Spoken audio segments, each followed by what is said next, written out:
Hi, I'm Madam Maizato. I'm your facilitator for this chapter.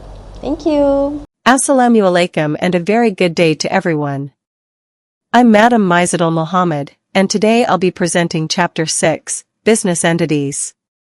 This chapter is crucial because it helps us understand the different ways businesses can be structured in Malaysia. We will focus on one important business structure, the Private Limited Company, also known as Sendirian Berhad or SDN BHD. Understanding this entity is essential for entrepreneurs and business students alike, as it is the most common structure used by growing businesses in Malaysia. Introduction, Company Setup. A private limited company is set up under the Companies Act 1965. What makes this entity unique is that it is a separate legal entity from its members. This means the company can own property, enter contracts, and even be sued or sue others all in its own name, not the owners. This separation between the company and its members offers certain legal protections, which we'll explore in more detail. Private Limited Company, Characteristics. Let's look at the key characteristics of a private limited company. These include its rights and responsibilities, the liability of members, the company's lifespan, and membership requirements. Each of these components plays a vital role in defining how the company functions and is governed.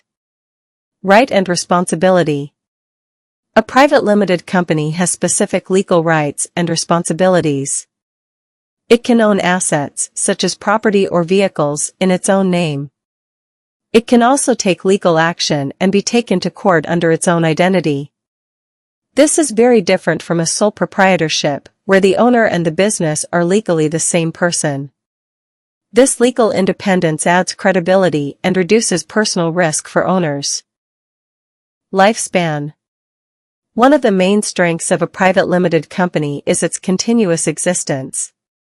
Its lifespan does not depend on the health, retirement, or death of any of its members. The company will continue to operate as long as it complies with the law and its members are still interested in running it. This makes it ideal for long-term businesses or for those that plan to grow and scale. Liabilities.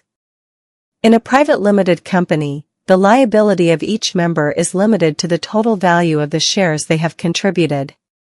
This means if the company faces debt or financial losses, the members' personal assets, like their house or savings, are protected. They only risk losing what they have invested in the company. This concept of limited liability is a major reason why many entrepreneurs choose this structure. Membership. A private limited company must have at least 2 members who are Malaysian citizens. These members can act as directors or founders. They are responsible for appointing the board of directors, who will manage and operate the business. This structure helps divide control and responsibilities, making the company more professionally managed. Terms and conditions. Now, let's look at the terms and conditions that a private limited company must follow. Firstly, the number of members must not exceed 50 people. Secondly, ownership and decision-making are managed by the board of directors.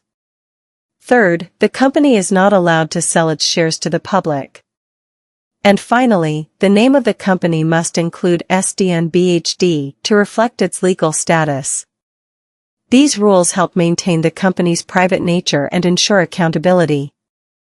Company setup requirements. To legally form a private limited company in Malaysia, certain documents are required. These include the Memorandum of Association, the Articles of Association, and details about the share capital. You also need a minimum of 2 shareholders and a company secretary.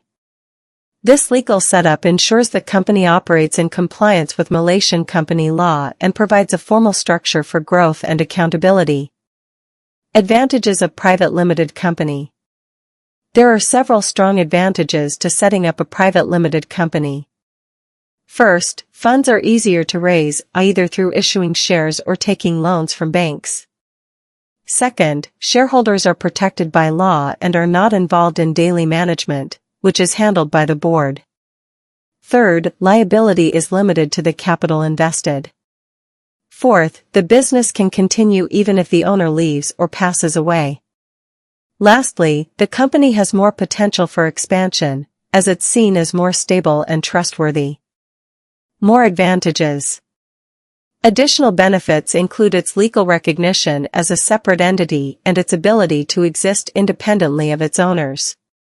This means the company can own property, hire staff, and grow its operations just like any other business, but with better legal protection and opportunities for scalability. It is also easier to attract investors when your business is legally structured and well-regulated. Disadvantages of private limited company. Despite its advantages, a private limited company also has some drawbacks. There are more rules and regulations to follow, especially from the Companies Commission of Malaysia. Shares cannot be traded on the open market. The company must pay corporate tax, and its financial records must be audited annually by certified auditors. Also, all financial activities must be transparent and reported, which increases costs and administrative tasks. Lastly, the setup cost is higher compared to simpler structures like sole proprietorships. Before we end, let's do a quick exercise. First, define what a private limited company is in your own words. Second, list 3 advantages that make this structure attractive to entrepreneurs. Third, explain its key features, such as liability, membership, and legal identity. This short activity will help you better understand and remember what we've covered today. Thank you.